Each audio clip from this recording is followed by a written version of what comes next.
Alright, we got two more reaction videos to go, and then that's it. So this time, we're gonna react into what happened when we died. Part one is a Pinter's Mysterious School. It's by Pinter's Preaches. Yeah, sorry if I say anything wrong. I apologize. I don't know what's been going on, but yes. But in case you didn't know this, in case you never recognized her,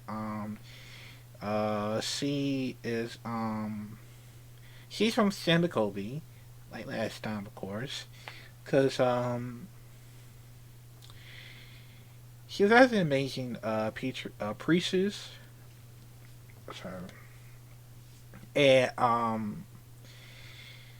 and she helps Santa Kobe, you know, not letting them get possessed or something like that, because I just hope it doesn't happen to me while I'm doing this, a paranormal investigation, if I ever does so, because I was actually, still planning on doing that, because I have to make sure that most of these are not very dangerous as it is, because I am getting very worried about the whole, the things about, you know, what happens if we die, or I die, of course, and it actually worries me, and of course, in case you notice, she's not a weekend. She's actually a Kosis. The Okosis. Is that how you pronounce it? My apologies if I say it wrong. If I say it wrong, I apologize. That's my. I'm a very I'm a very worst person, if you ask me. It's a lot of things to it, so yeah, I apologize for that. But in case you notice, she actually, she also do like the whole, uh, one of those, the tar card with, what, she'll told you, was gonna, happen of, like near future and all, and it reminds me of, I don't know. It reminds me like what's that called? One of those magic bomb things. I forgot what it's called. But yeah, let me know comment below if I can't forget. But I don't wanna keep y'all waiting. But I'm sorry. But we'll probably react more. Patricia preachers. Hopefully, but hopefully next time. But yeah, so comment down below, and yeah, let's check it out in five, four, three, two. Hello, Seekers. This lesson is focused on the soul's transition after the physical body dies. In the Western world, we call this death. This is part 1 of 2 on life after death. Today, I will be discussing the process of death, soul slumber, and the astral planes. Death is a natural process. It is the soul's transition from life on the physical plane to life on the astral plane. All the information I'm presenting today comes from Yoga Ramachakara's book, Life Beyond Death, written in 1912.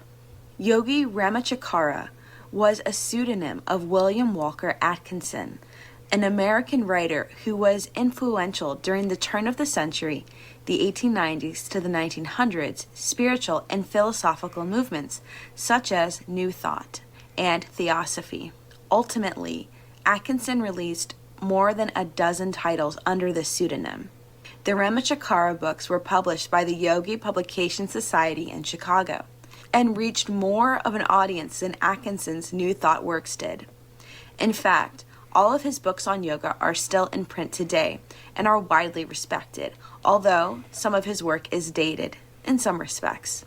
And there is obviously some problematic issues with William Walker Atkinson's actions by taking the pseudonym of an Indian man.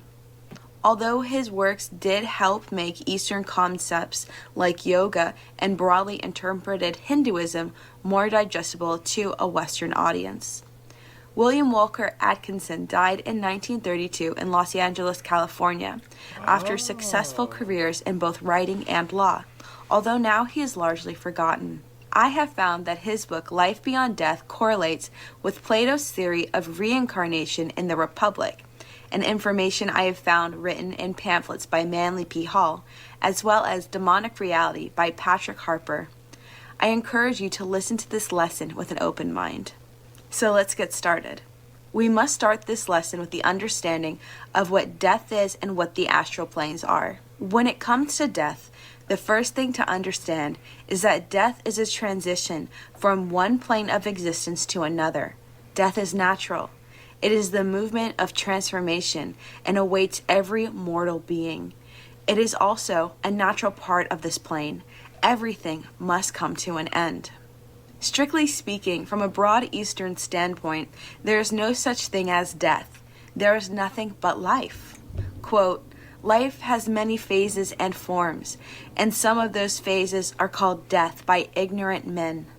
Nothing really dies, although everything experiences a change of form and activity.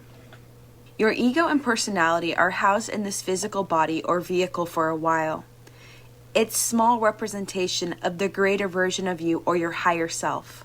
So when the body dies, the soul is brought through the transformational process from the earthly or material life into the astral life. We can unpack the many steps that this takes. During the process of death, which is a transition between two great planes, the six senses will grow dimmer, and the life of a person seems to be flickering out. However, the soul's psychic senses are growing. It's common for a dying person to see other spirits in the room with them. The last breath is when the soul leaves the physical body into its astral body. The dying person's astral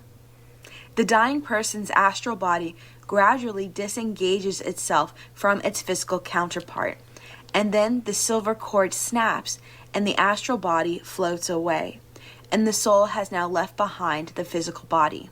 While in the astral body, the soul is plunged into a deep sleep while inside of the astral body. It is being prepared for a rebirth on the astral plane. The astral body is a protection for the soul during this time, just as the mother's womb during the 9 months before the first breath. During this soul slumber, the soul is adjusting itself to new conditions and to gain new strength and vigor required for this phase of existence in the astral. During soul slumber is also the great review of life, a panorama which passes before the mental version of the soul as it sinks into its soul slumber. The unconscious memories unfold their secrets.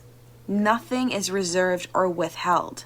The soul in its awakened spiritual state is able to connect to its highest self and able to know the meaning, cause, and consequences of every event in its life. The soul then gives itself judgment. It's able to analyze its life and pass judgment upon itself and its acts, according to the life lessons that were set out to be learned at the beginning of the former life. Quote, each man is his own absolute lawgiver, the dispenser of glory or gloom to himself and the creator of his life, his reward, his punishment. The power within or divinity within oneself is your own conscience. The man is judged according to the highest standards of his soul, which generally represent the standards of his time and environment. There is no council of gods at the end of life to judge or be afraid of, only yourself. As a result of this process, the past life is concentrated and impressed upon the records of the soul, also in the Akashic record, and then the soul sinks into its deep soul slumber. During this time, lower nature principles such as desires, ambitions, likes, dislikes, attractions, and repulses will be prepared to be shed. These impulses are worn out on the astral plane, so the soul can be born into a new life. Remember that this is not an actual place. It's a condition or state of consciousness. This soul slumber is incredibly sacred, and it is incredibly guarded. For according to a Hindu maxim, not even the gods on their highest thrones have any power over the dominion of sleeping souls. The idea of rest after the stress and storm of life is natural and instinctive, which is why many of us say rest in peace. So how long does this astral body gestation period last? It truly depends on the soul's spiritual awareness. It varies depending on how the soul can discard the portions of its lower nature. This is the astral body breaking up parts of the personality. So when the soul awakens in the astral realm, it has reached its highest state of development possible. So a soul with low development will have little to shed away and will soon awaken on the lower astral plane. A soul of higher development will shed and discard sheath after sheath of the animal nature or lower principles until it can awaken to its highest attainment. Ordinarily, the soul sleeps in peace, undisturbed by outside influences. However, there are two things which tend to create an exception, which can be called dreams of the sleeping soul. 1. An intense desire, a feeling in the mind of the dying person, such as hate, love, or unfulfilled tasks or duties. 2. The strong desires and thoughts of those left behind, such as strong attachments, either to people, places, or things. Either or both of these things can cause a soul restlessness, and they have a tendency to attract the soul back to the scenes of earth. If this is the case, the soul will return to a state of somnambulism or sleepwalking. This is very regrettable, as it disturbs the soul's natural evolution. Most earth-bound souls will become tired and sink back into the slumber which they were disrupted from. And higher beings and blessed souls also will help lead souls back to their slumber. A soul who has died a natural death will sink into soul slumber very quickly. However, those who die by accident or are killed, or in other words, pass out of the body unexpectedly, will find themselves awake and in full possession of their mental faculties for some time. And in some cases, they're not aware that they have died. These poor souls can hear and see all that is going on around them by means of their astral senses, but they cannot realize that they have passed out of the physical body. This is when it's time for the astral helpers, the blessed souls, angels, or other beings from higher realms or states of consciousness, to gather around these souls and help them understand their condition and help them sink back into the soul slumber. So what happens after the soul awakens on the astral plane? The soul will be on a plane or subplane of the astral and determined by their level of consciousness. There are many realms and subrealms to the astral plane.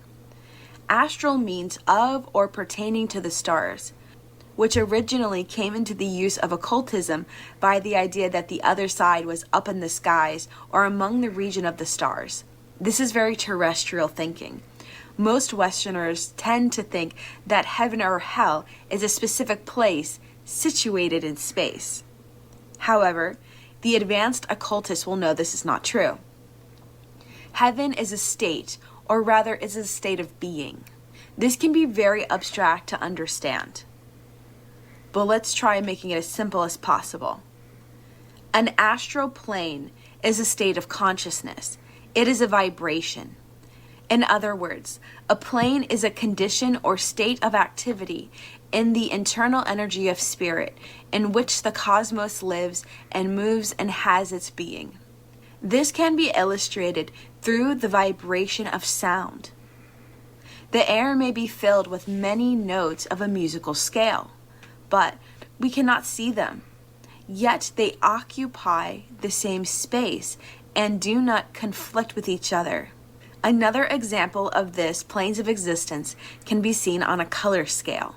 Vibratory waves come from each color, giving it its own place on a scale, creating a spectrum. However, beyond the realm of visible light to the human eye, there are many colors invisible, because the vibrations are either too high or too low for the human mind to conceive. And this is the same with the astral planes. The teaching that comes from this is that each plane represents a different degree of vibratory energy. So in conclusion, the concept of astral planes has nothing to do whatsoever with the concept of space. When we use the terms realms, higher or lower, above or below, we are using them figuratively, as we are speaking at a rate of high vibration or a low rate of vibration. We can speak of these planes as rising from a lower plane to a higher plane, or descending from a higher plane to a lower plane. Don't think of these as stairs, think of them as waves of electricity when visualizing. There are no words to express the highest phenomena of high vibratory places, because they are above the ordinary human senses and beyond the power of ordinary words. However, the lower astral planes can be viewed through psychic activities such as clairvoyance, clairaudience, telepathy, psychometry, and so on. However, on these lower planes, you may find ghosts, you may find apparitions of disembodied souls. For the most part, these lower astral planes are far from being healthy or even nice places to visit. Most of the time, mediums or psychics are interacting with this lower vibrational plane. We can talk more about the level of astral planes in the Zoom lesson. Let's continue with the soul's journey. The soul will naturally, impulsively reawaken itself, and this will happen slowly. Just as a butterfly discards the chrysalis shell, the soul will slip away from the astral body, creating an astral shell. The soul is free from all of these worn out encumbrances and now can open its eyes to new activities in the astral planes. Each soul is destined to dwell on a plane of the highest and best of itself, now that the lower elements have been discarded. Most people would call this heaven or hell. And it's important to understand that absolute justice has no place for punishment. However, the idea of heaven and hell are entertained by the individual and the remaining memories of their earth life and what they believed. Each soul finds himself surrounded by a religious environment in accordance to the best beliefs entertained during its earthly life. This is on the mental plane or the imagination. It is a reflection of the state of ideals and desires of the soul. So, for Native Americans who believe in the happy hunting grounds, that is where one's soul should find themselves after death. Whereas a Christian may find themselves walking the heaven, a street paved with gold and beautiful jeweled mansions. This means that one can undergo traditional tortures and sufferings through hell as well. Remember that this is all in the soul's imagination, of course. Until the soul receives a valuable disciplinary lesson, there are many degrees of the astral plane by which souls will find various shades of religious belief. The fire and brimstone is one extreme version of that. And the same goes for the idea of heaven. The soul finds itself enjoying bliss according to his own ideals. The plane of heaven and hell is the result of the soul's karma and judgment. Heaven and hell are purely a creation of the soul's own being. Now there is an exception. The soul which has advanced far enough to realize that there is truth in all religious beliefs and has manifested a tolerant spirit here on earth. This soul will be allowed to see the joys of all blessed in religious faith. Now there is no such thing as eternal bliss or eternal pain on the astral plane. Remember, it's all consciousness and vibration. But life on the astral plane does not consist entirely of heaven and hell. We'll talk about that later in the Zoom lesson. There are many opportunities for the soul to express its creative faculties and exercise intellect, joy, and knowledge. We have gone through half of the soul's journey, and it's a lot. The other half, part 2 of this lesson, will be focused on rebirth into the next life. In our Zoom lesson, we will be discussing so much regarding part 1, what life on the astral plane looks like, how ghosts are formed, and answering all of your questions to the best of my ability. This is a really exciting lesson, and it's a very interesting occult knowledge that I look forward to sharing with you. And until next time, Seekers, stay magical. Wow. Hey, Mystics. Welcome to our lesson on life after death and the astral planes. We're going to be working through this book, The Life Beyond Death by William Atkinson. I'm not going to try to pronounce his yogi name. If you haven't watched the first lesson, the pre-recorded lesson, I highly recommend, because I'm not going to be going over like a summary this time. We're going to be walking through what the soul does after it gets onto the astral plane. So we're going to do a quick recap and then head into the new content. So when the soul dies, the soul will leave the physical body and it goes into what is known as your astral body. The best way to think about this is thinking of an egg. The outer shell is your body. Then you have the white egg yolk, which is all of your energetic bodies. And then you have the yolk and the yolk sac. The yolk is your soul, and the sac is the astral body, which is protecting the soul as it leaves the physical plane. The most important aspect of the pre-recorded lesson is understanding that when we move beyond our physical bodies, we're not going to a place. There is no time in space that you are now moving to. It is a different vibration. We are all currently vibrating in our physical bodies at a very low level, because that's how we get matter. Matter comes from lower vibrations. So you move into the astral body, you go through the great review of life, which is where the soul becomes aware of every choice and every decision that was made, why it happened, what the lessons were to be learned. And then that gets impressed upon the soul and goes into the Akashic records, which is where the Akashic records is, again, not a physical place. It's a space within inside of yourself and a vibration. Then we go through the judgment period. So there is no great council of gods that are here to judge whether you go to heaven or hell. It is within yourself. It is your conscience that awakens. Your conscience is the God spark inside of you, the divine spark that awakens to a great extent in the astral and judges the soul's life on earth. From that point, the soul will then go into a level of the astral plane. Now, the astral plane has numerous amounts of layers. There's subplanes, there's major planes, nameless, so many that they can't even be named. But depending on where the soul is in its consciousness, it will then go.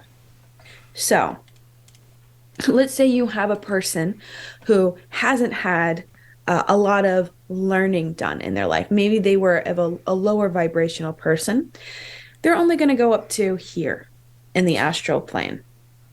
And as you go higher, you're shedding more of the lower principles, the lower nature, the animal nature that made you human as the higher you go up. Somebody who has not done the spiritual work will still be at this low level. So they only shed a few things. They go through their soul slumber, they go through what will then become their reincarnation, and they go back down to earth.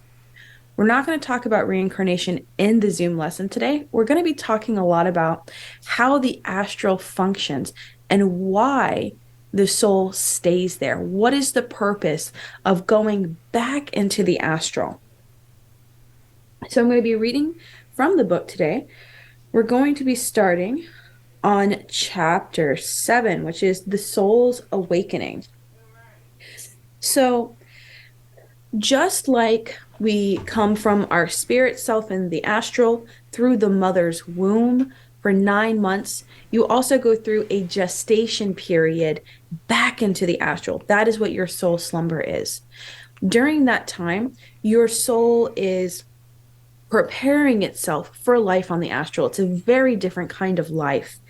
And for the most part, it's a life that you make for yourself. Heaven or hell is going to be your awareness, your consciousness.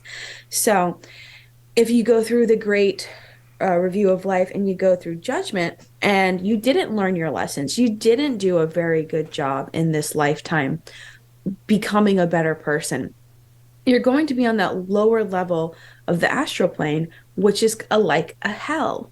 This could be that you're surrounded by people that you don't like. This could be that you're surrounded, if you are Christian, you could be in that fire and brimstone place. It's important to understand that there is no punishment in the grand scheme of God or of spirit. This is the soul punishing itself, knowing that it could have done better, and it goes through this place. It goes into the astral realm, which it feels it fits best. Because if you are think of wavelengths. If you're like this, you're not going to be able to go up higher where it's vibrating like this.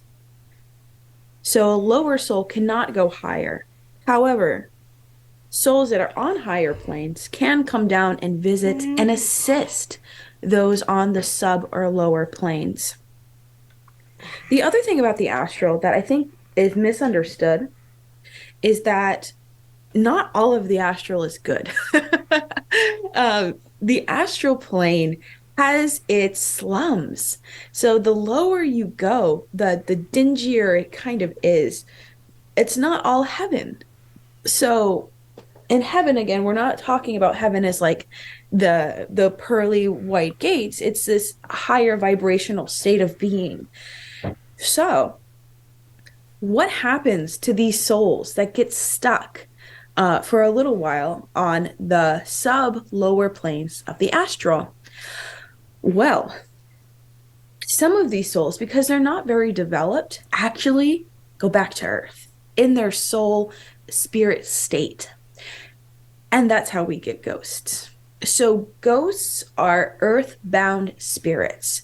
They are spirits who were not able to release the principles, the lower nature of themselves. And this could be for a myriad of reasons. This could be because they feel like they have unfinished business. It could be because they didn't accomplish something in their life and they're so attached to it that they can't let go. Let's say the soul wanted to make $1 million, and because it died without doing that, it can't let go. It comes back. It's also important to understand that when the soul is supposed to go up higher, it lets go of something called its astral shell. So the astral body is just like the womb. So when the soul breaks free of it and goes up, the shell falls down into the lower astral plane. We talked about this with Manly P. Hall's pamphlet, Unseen Forces.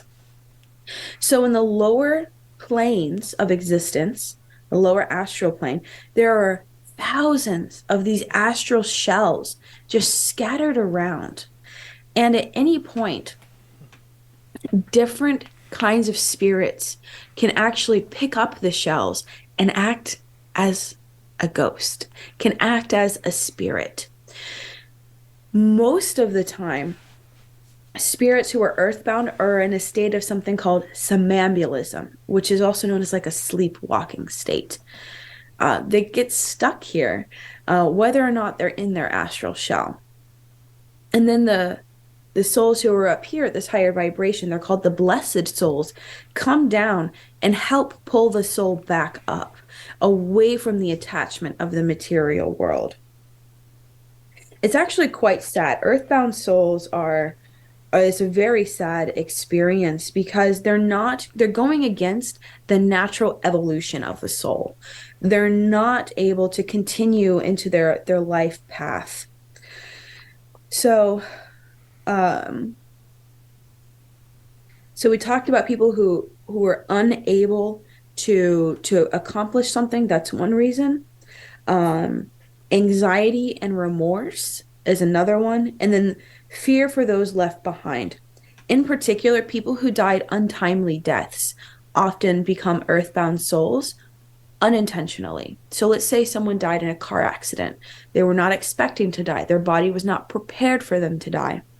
In that moment, the soul will actually think it's still alive on earth, but will not understand what's going on. Why can't people hear me? Why can't people talk to me? And then that's where, again, these earthbound souls need help in their spiritual development. They certainly don't want to stay in a place where they're brooding and feeling lost. Anything else about our earthbound souls? Oh, yes. So when you go to a seance or even like any kind of medium, most souls who claim to be someone of fame are most likely not. It's very unlikely that you're actually talking to Benjamin Franklin or you're talking to Plato or Socrates.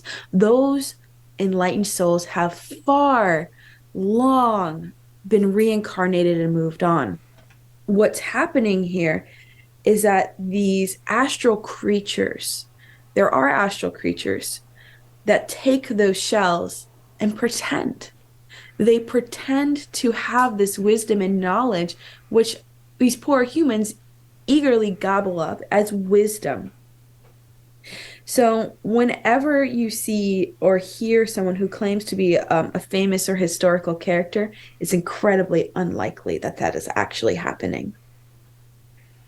So, ghosts are, like I think a lot of us have already thought, are a creation of regret.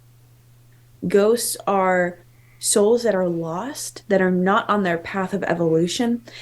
And thankfully, there are these blessed souls or higher beings, which many of us call angels, that come and assist these lower souls to move them forward in their life.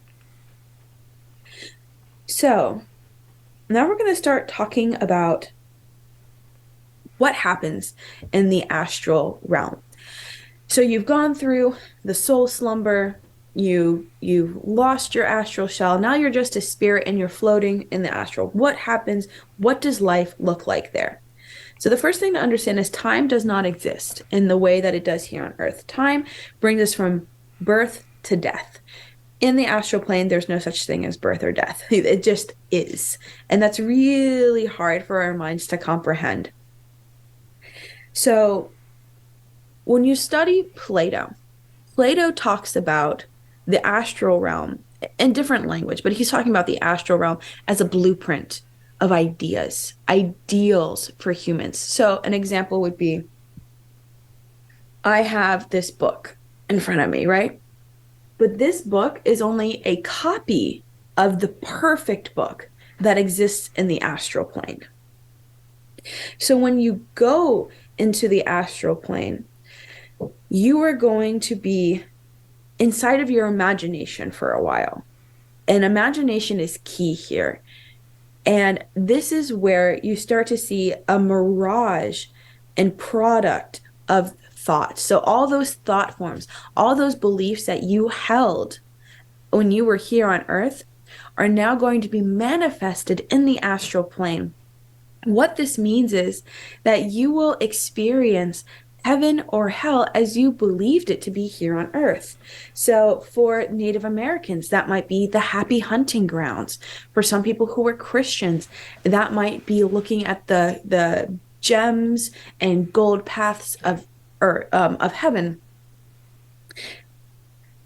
Atkinson also does mention that because you're in your imagination, if you are in heaven and you find Jesus, That is not the actual Jesus. That is your imagination's projection of the Christ-like consciousness. Jesus is somewhere in a higher vibration, most likely. Remember, you are within your own imagination and your own astral state.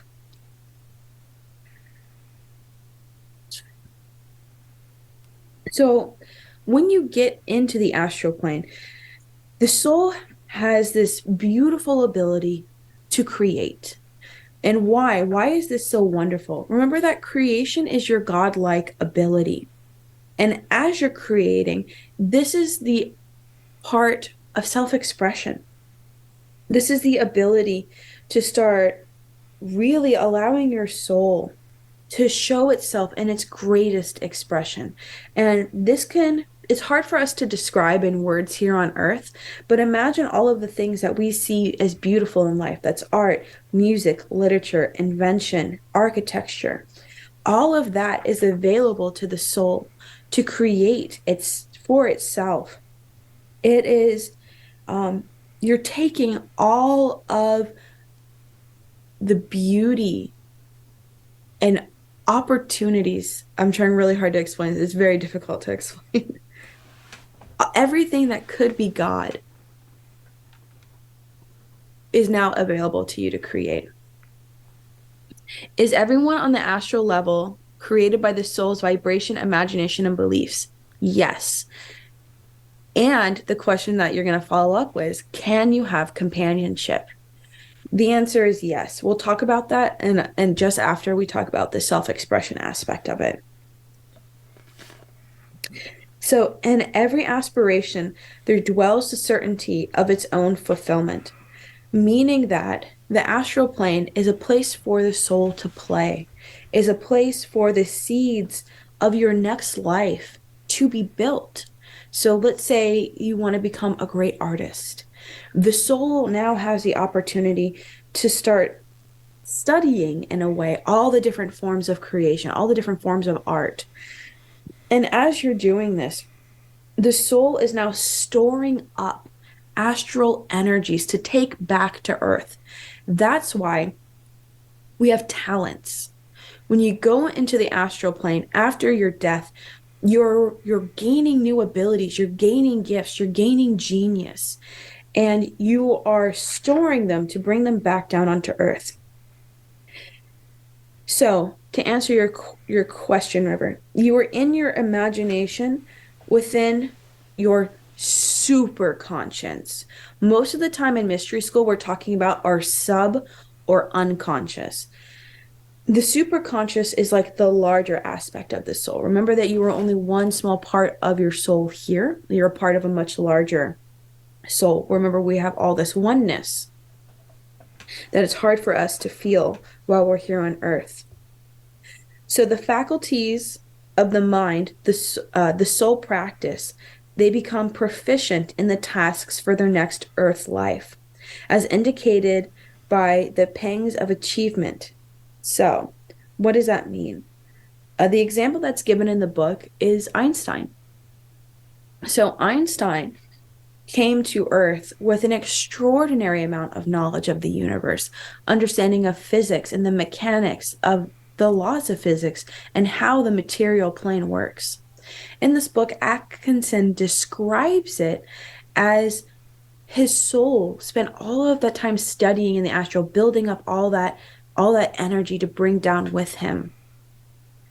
And unfortunately, that can lead to a lot of loneliness when you have that much energy built up, that you're not very interested in interacting with other people around you. So sometimes souls that gain all this energy come down and they forget that they have to still be a part of life. But all of this reasoning power and intellect actually will appear in life as intuition. So intuition has a lot of different meanings. From a psychological standpoint, it's your subconscious and your unconscious taking note of everything that's happening around you and making patterns. But in a spiritual sense, intuition is you gathering all of that spiritual energy from the astral plane and using it here on earth. Another example that Atkinson gives is Darwin. So Darwin came to Earth, and a lot of his scientific studies were hmm, were based on some intuition.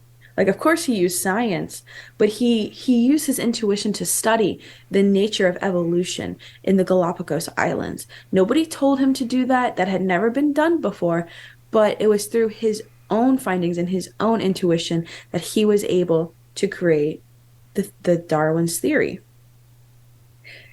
So the best way to think about this is the cause and effect. So a lot of people say, like, oh, you brought this from your past life. That's actually not true. You're bringing it from your astral life.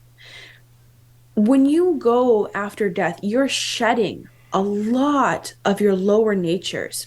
What you keep is the higher aspirations of the soul, the achievements of the soul in holiness and higher consciousness. That is what comes with you into the next life. Your love for cheese or your love for books most likely didn't come from your last life. The knowledge and intuition that you've gained in the astral plane is what you bring with you. Do you have any questions about astral self-expression at this point?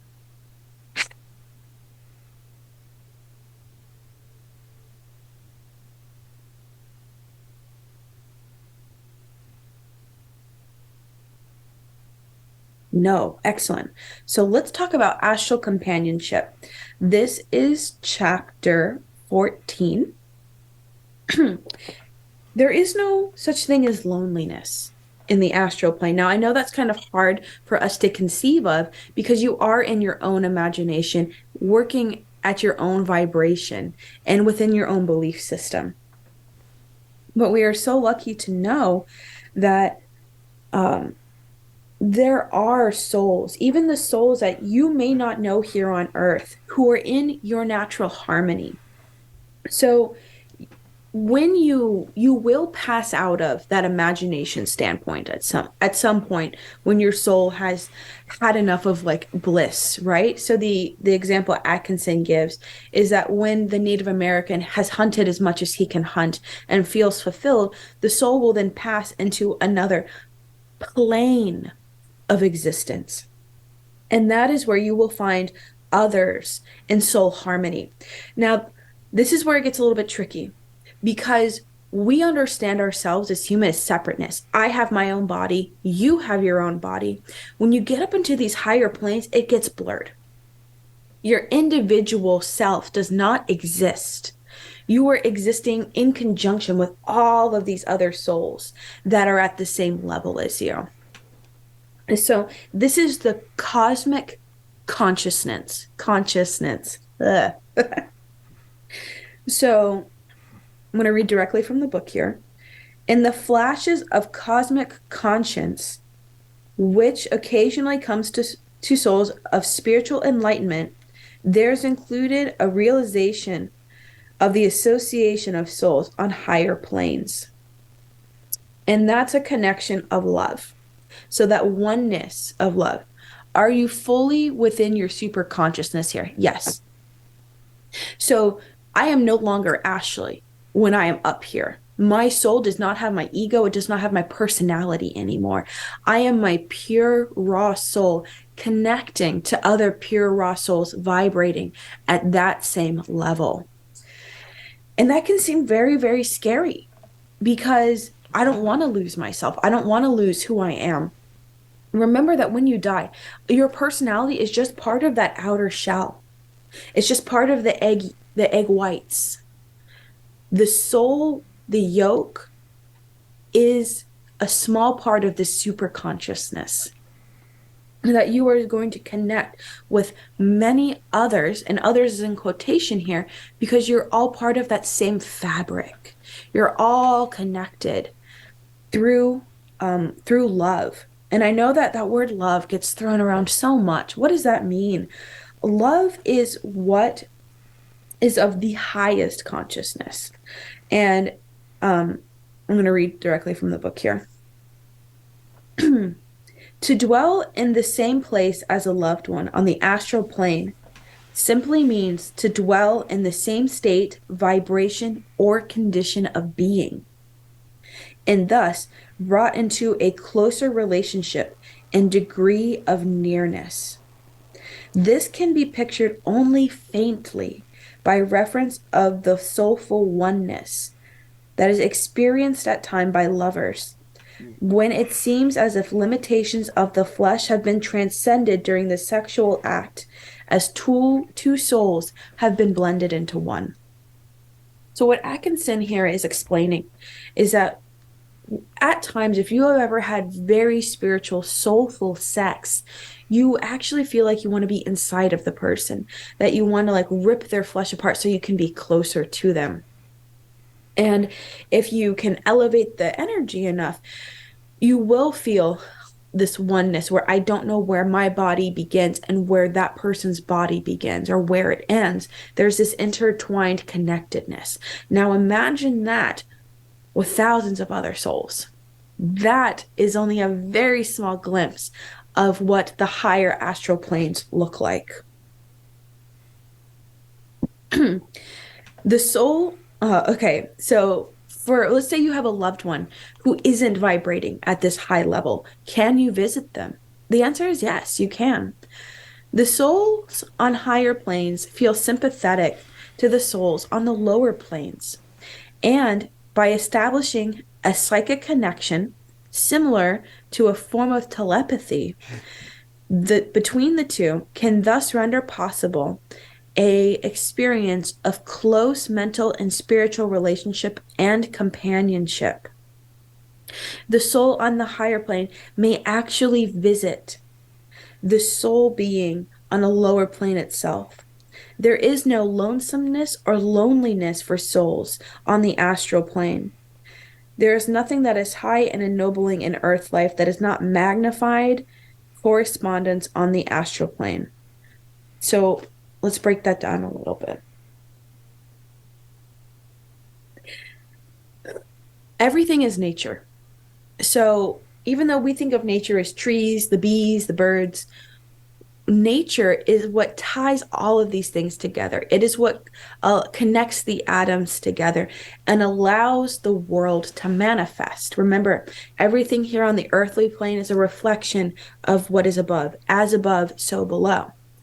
So the souls, the higher you get up into the astral plane, you will then be more connected through love. And eventually, the highest that you can get is becoming one with spirit or God, whatever you want to call it. So even though let's say you have family members who don't ascribe to the same kind of occultism that you do. Maybe they ascribe to Buddhism or they ascribe to Christianity. When you die, you can still see them.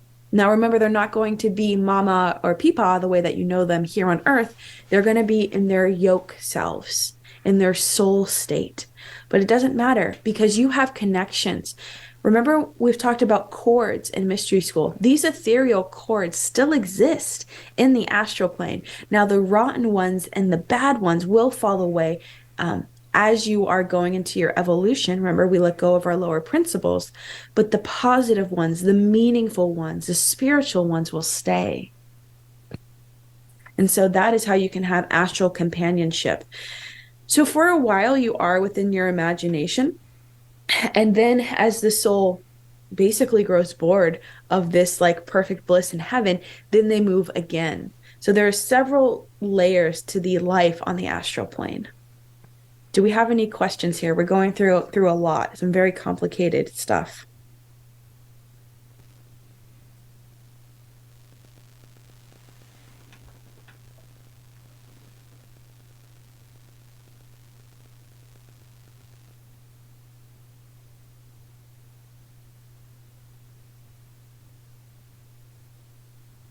Okay. Now we're going to talk about the last thing today is soul plane occupation. Whew. Yes, there are occupations on the astral plane for some souls, not all of them. It depends on the level of enlightenment that the soul has. So the highest form of souls, at least talked about in Atkinson's book, are called the blessed souls. We can imagine these souls being saints. We can imagine them being highly evolved human beings who have achieved the Christ-like consciousness.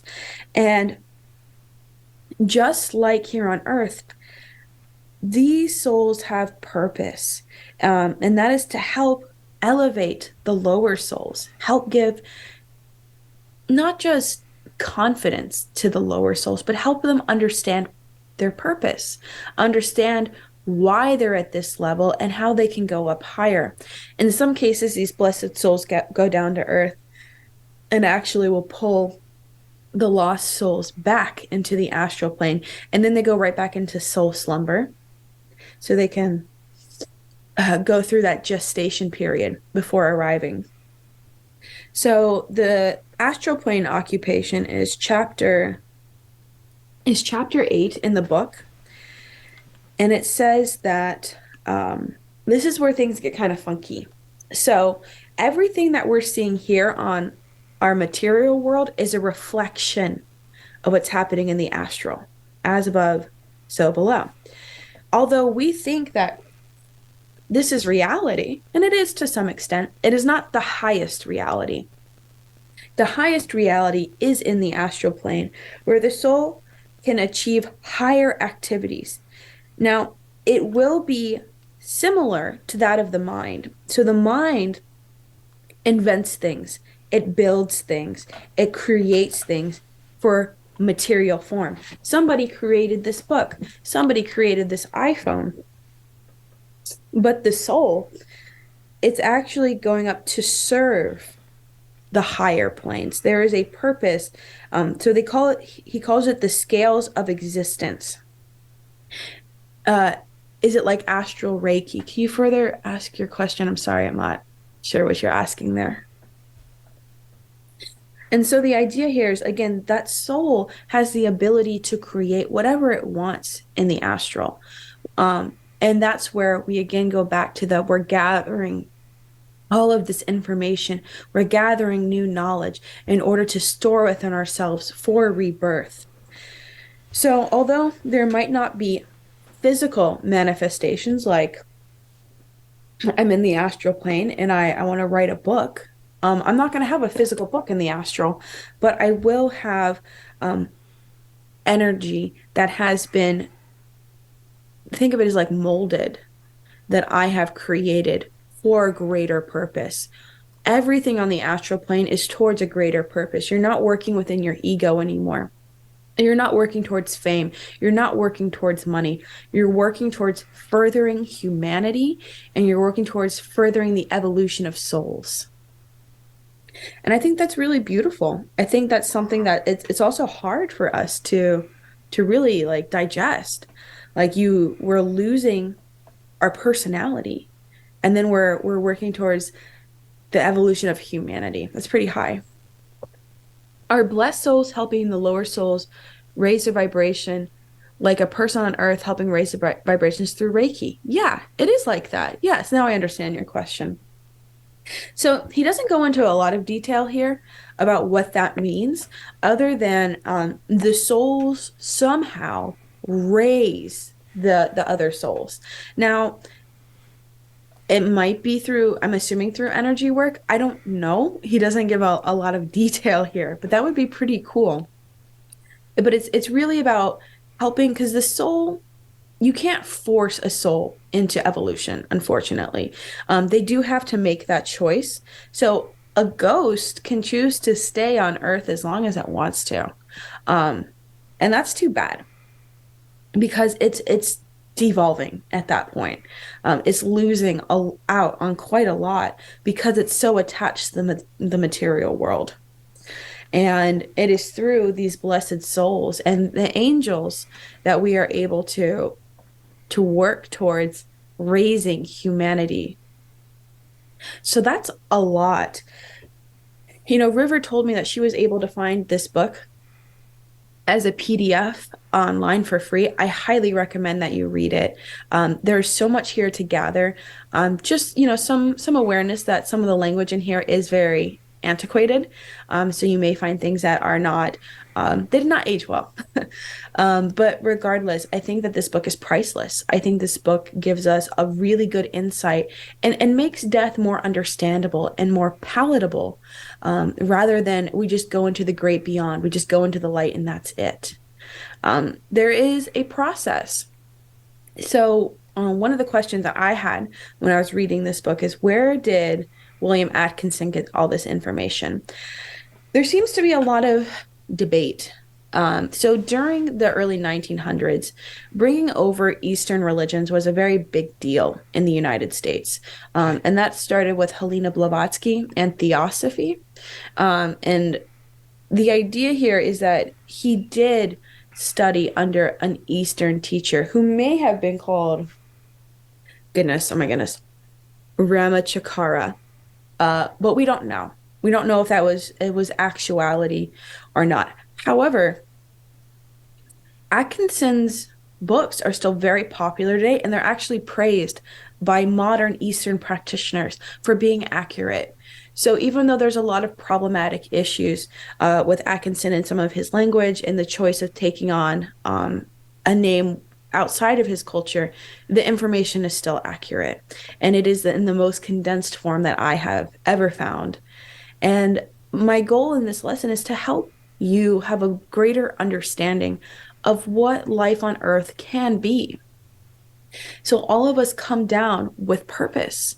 We all come down with that intuition inside of us, whether it is a personal goal, maybe you want to become the greatest painter of all time, or you come down as a higher vibrational soul to help move the evolution of humanity.